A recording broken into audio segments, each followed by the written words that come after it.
how much does it actually cost to live in Houston, Texas? That's a good question. In this video, I am going to break down my entire month's worth of expenses, every single bill that I pay. Please don't judge too hard. If you're thinking about moving to Houston, Texas, hopefully this helps you truly understand how much it costs to live here. So here are my bills as a person who lives in Houston in 2023. And you're gonna wanna stick around to the very end because there's gonna be some expenses on here that you might not have thought about or even considered. I'm also gonna talk to you guys a little bit about some of the everyday costs that you might be spending. Notably, I wanna talk about gas, milk, and eggs, because I think those are the three things that people get on a pretty daily basis. So stay tuned if you guys wanna learn how much it really costs to live in Houston, Texas.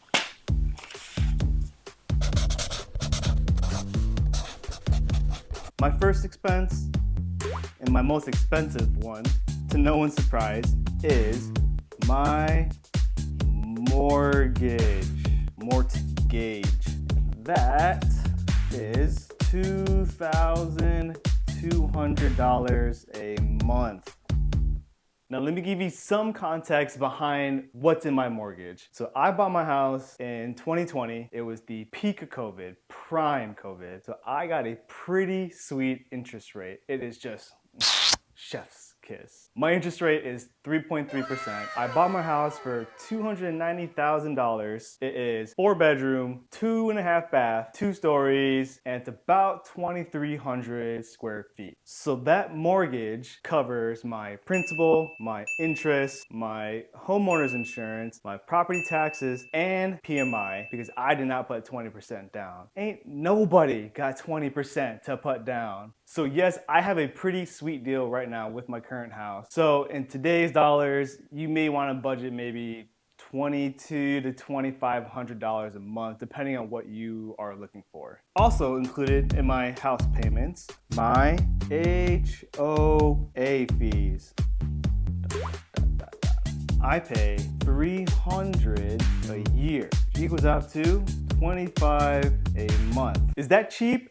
Yes, it is very cheap and I love it. I love how cheap it is. And it's so cheap because my neighborhood, my community, it doesn't have a ton of amenities. We have like 1 or 2, I think 2 little playgrounds. They're not even very big. We have like a little slide, a little swing, and that's it. It's just 2 playgrounds. So there's not much for us to pay for in our neighborhood. But if you guys are looking at some of these master plan communities, some of these bigger neighborhoods that have the huge fitness center, huge community centers, and big pools and a ton of things in there, you're gonna be paying a lot more in HOA fees. The most expensive community I have seen was upwards about $2,000 a year. I don't know my math. So bad. Which is about $167 per month. If you're in a condo, that's a completely different story. Those fees are outrageous. You're gonna be paying probably another $1,000 per month in just condo fees. So be careful what you're buying. My next biggest fee, electricity. Now, before I tell you how much my electric bill is, I have to at least mention to you guys that it has been a very, very hot summer for us lately. The last 3 months have been just months of 100+ degrees. It's actually, I think it's been the hottest summer ever recorded in Houston. My AC is out there. He is working his butt off. He is out there flexing, working hard, and he is doing everything he can to keep me and my family at a comfy 74 degrees inside the house. So I gotta pay my boy out there. He has earned his paycheck. This is how much I pay him. Lately, about 300 a month. Now that is higher than normal. It is not gonna be that much when it's a little bit colder outside, but in terms of helping you guys build your budgets and getting an idea of how much it costs to live here, I want to give you guys the worst case scenario, because once the best case scenario happens, like when it cools down outside, you are already covered with your budget. Number 4, water, sewer, and trash. About $100 a month. So I get one bill from the city and that covers my water, my sewer, and my trash pickup. And it's a pretty consistent $100 a month. Now this year we've been in a bit of a drought, so I haven't been sprinkling my lawn at all this year. But last year when I did sprinkle my lawn, I was paying upwards to about $140 a month. For all the dads out there, for all the lawn enthusiasts, the Hank Hills of the world, do not forget to account for that extra water cost if you want to sprinkle your lawn. If I sprinkle, $140 a month. 5 gas.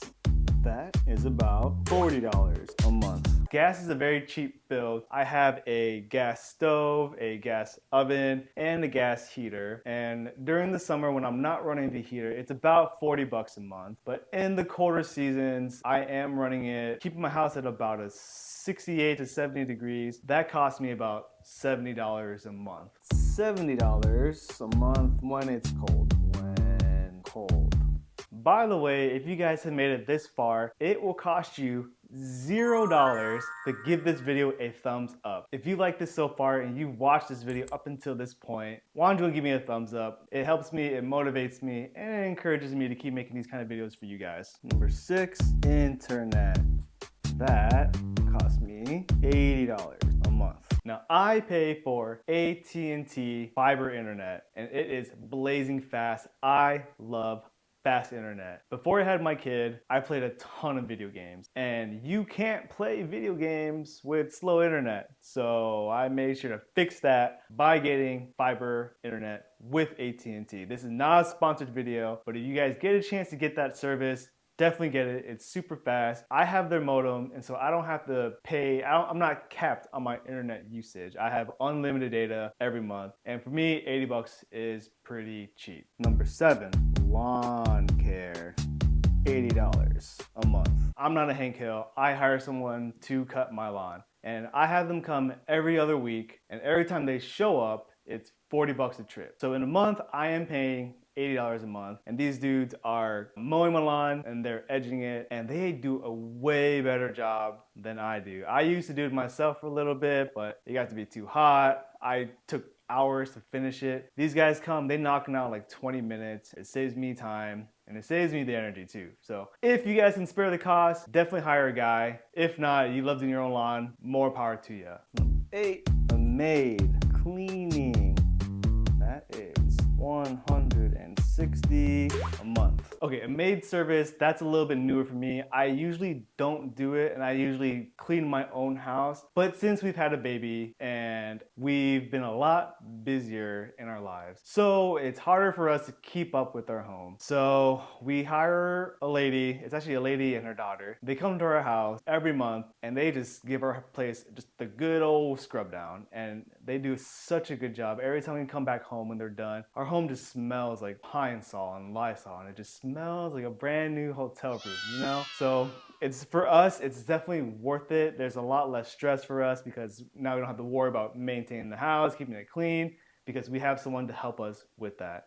So if you guys can afford it, you can splurge a little bit for it. I highly recommend it. It is so worth it. 9, my phone bill.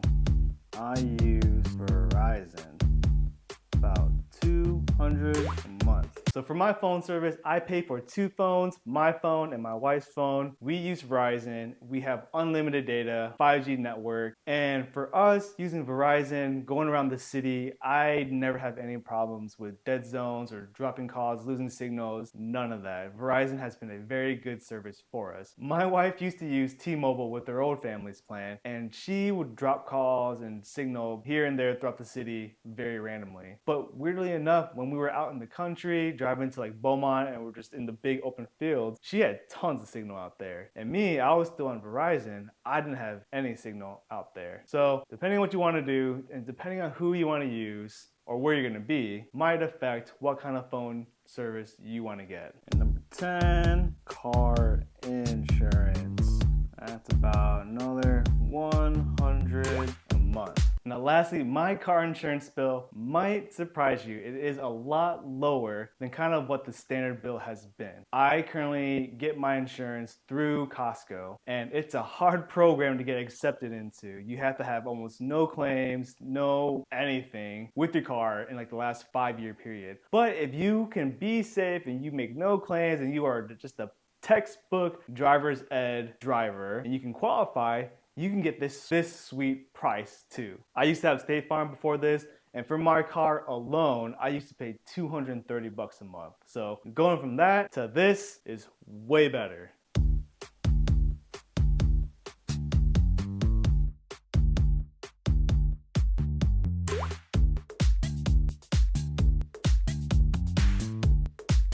Yes, you saw that right. As of this recording, gas was about $3.09 a gallon, but granted, to be fair, I was filling up at Costco, which is normally a lot cheaper than your typical gas station. I think the Shell across the street, their gas prices were probably about $3.12, $3.15 a gallon, so it's gonna be a little bit more expensive. I drive a 2007 Honda Ridgeline. My gas tank is about 17 gallons, so it takes me about $50 every trip to fill up. And I fill up maybe like once a week. If you live in Texas, you're probably thinking, God, gas is so expensive right now. But if you're watching this from like Michigan or Colorado or California, you're probably thinking, what? I didn't know gas could be that cheap. And it can be that cheap. That is one of the best things about Houston, about Texas in general. We have a very good price on gas. Now, depending on where you shop, milk can be different prices, and also kind of depends on what brand you want to buy. If you go to Target, you can see them as cheap as $2.50. You go to Costco, they are $3. If you go back to Target and you buy the high brand, the name brand milk, you're paying up to about $6 a gallon. Now, if you're buying eggs, you can go to Costco, you can get like 24 eggs for about $4.69. For the same price, you can go to Target and get 18 eggs for $4.69. I don't know if you guys have noticed the common theme here or not yet, but I am a Costco fanatic. I love everything about Costco. So if you are struggling with your budget, you think things are a little expensive, my best advice to you is to get a Costco membership, because in gas savings alone, you're gonna save a ton of money and you're gonna make up the membership fees in no time. In fact, if you move to Houston and you close the house with me, I will buy your first year membership at Costco. On me, for you, I got you, because I want you to have that Costco membership. Or Sam's Club, maybe you're into Sam's Club. I will buy that for you too, for a year. And then after that, you don't even need me to buy it. You are already going to be sold. You're gonna be raving fans just like me, and you're gonna want to renew that membership by yourself. You don't even need me anymore at that point. So in an average month, in a typical month, I'm spending about $3,200 to $3,400 per month to fund my life. Now, your budget may vary depending on what you guys do, depending on how you live, but hopefully you guys can use this as a benchmark to build your own budget and to get a better understanding of what to, or how much you need to save up for to live in Houston. So if you like this video and you like this kind of information, so make sure you guys subscribe so that you guys can be notified whenever I post more videos about Houston. I'll see you guys next time.